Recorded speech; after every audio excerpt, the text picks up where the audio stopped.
Hello there everyone, welcome back to another Gate Blur video. Now in today's video I'm going to be talking about robos again, kinda more of a military focus, and that's going to be on the Masurao package engine thing.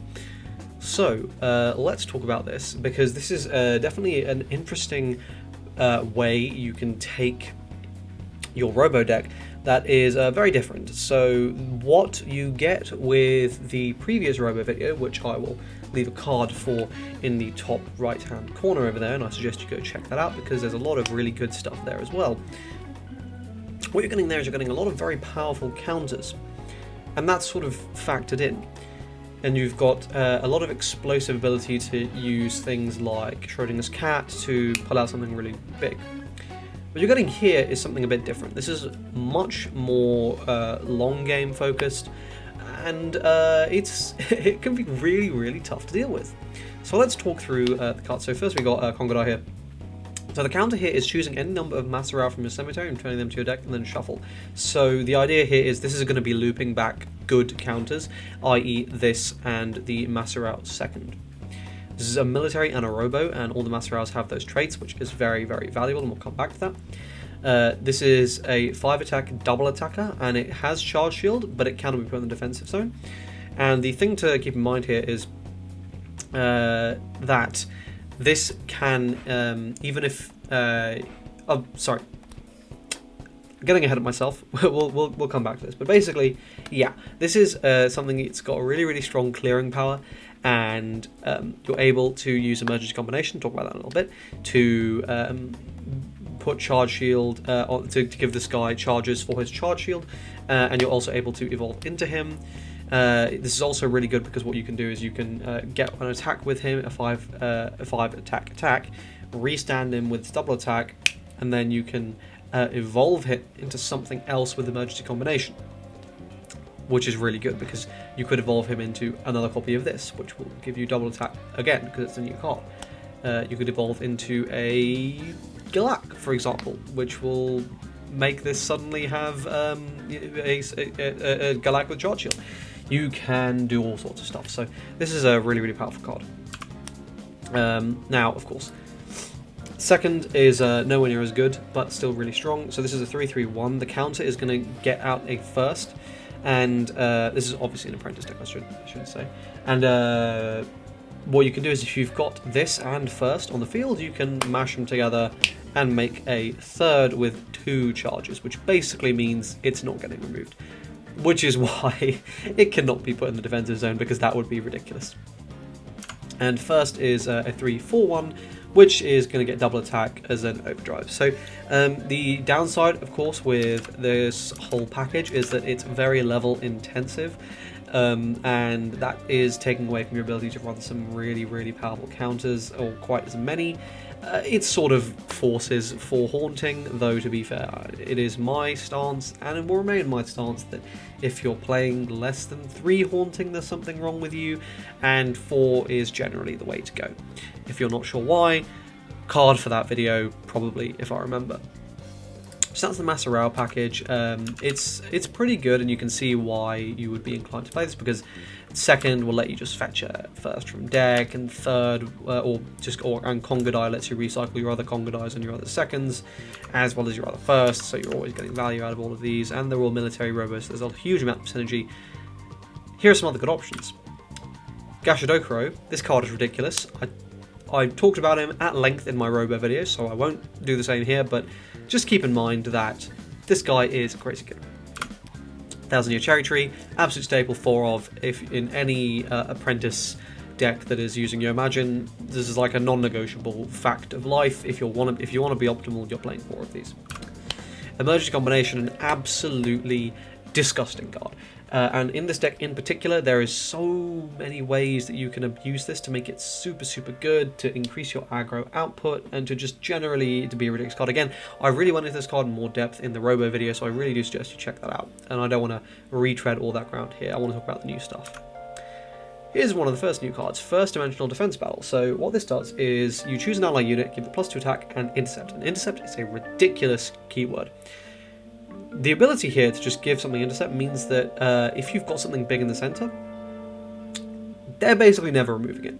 So if you had a Galak in your center with Charge Shield, you're probably never dying, because they're probably not going to be able to effect damage remove it more than once, and that could be just straight up destroying it or just doing a lot of damage to it.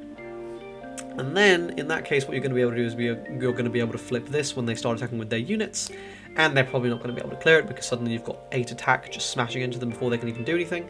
This is even more ridiculous with a Gashadokuro in the center, by the way, because what you've got there is, yeah, okay, sure, it's low HP, but with this, it'll be 9 attack intercept, which will remove literally everything in the game. So this card is insane. Another consistency piece here for Aburuma. This is a military and a robo and a warrior. Traits are stacked, yeah, it's just a good card to look through for your sets. Speaking of sets, here's Arthur. As I say, I did talk about this card, why it's so useful in the Robo deck, in that Robo faction focus, so I won't talk about it again here, but card's good. Zap again. Oh, I did not plan that out perfectly. Zap again, totally ridiculous tool, but I think I've harped on about Zap in like half my videos now, so yeah, this card is ridiculous. And again, Bojimu, another phenomenal option. Let's just get through the stuff I've already talked about. Grand Galak, again, absolutely ridiculous option. This card is so good with emergency combination, with, yeah, like, being a military is gonna, this is an important part which is gonna come in, I promise. Let's keep going. Ginja, this is just a card I wanted to put out there because it's a robo and off popping sets. It's actually really good, and there's not that many cards that can do it. Okay, let's talk about this thing, Inagi. I slept on this card so much. This is essentially a 2-3-1 that is buffing everything. So, if you've got one of these on board, and you've got a Galak in the center, now that Galak is 7 HP. And that is a threshold that is annoying. If you've got 2 of these and the Galak on board, that is an 8 HP Galak. That is a really annoying threshold, and both of these will also be 4 HP. And when your opponent starts trying to remove them, they're wasting so many attacks. You can essentially just waste an entire turn with these guys and something beefy in your center. This card is so good. And, you know, don't sleep on the potential for this, plus the first dimensional defense battle, right? Because with this, now you've got a... this will be a 4 attack interceptor. And if they're going to try and clear this with a small unit, suddenly they're not going to be able to, and they'll have wasted an attack, and they'll have achieved nothing. Do not sleep on the capabilities there. This dude is really, really good, and I highly encourage you to test him out in some games and start pissing off some opponents so you understand exactly how good this guy is. With a Kongadai, this thing is suddenly 5 HP, potentially with 2 charges, which is going to be absolutely nightmarish. With a Gashadokuro in your center, you can imagine a scenario when you will have a 7-4-2 Gashadokuro, which will be intercepting for 9. With, you know, reasonably likely, not that difficult to set up. So yeah, this is crazy. The military capabilities are tremendous. Don't forget as well, you've also got options like emergency combination. If things are looking a bit dire and it looks like they're actually going to be able to hit over what you've got there, you can transform whatever that robo is, just give it charge shield, which is, you know, ridiculous. The card is so good. On top of that, let me show you do or die defense battle, which I've just noticed is misspelled. This just gives plus 3 HP and instant timing, but this is insane. Plus 3 HP is something that is pretty much never going to be played around. Plus 2 HP is something that people may like be cognizant of and be playing around. Plus 3 HP is pretty rare. And dude, this card is the nuts. Imagine this on a Gashadokuro. That Gashadokuro is now 5 HP. 6 HP with an Inagi. Imagine this on a Galak. That is now a 9 HP Galak. 10 HP with Inagi. Imagine this on a Kongadai. That's now 7 HP. The point is, this card is going to basically turn around and mean your opponent is just going to be struggling to remove anything you've got.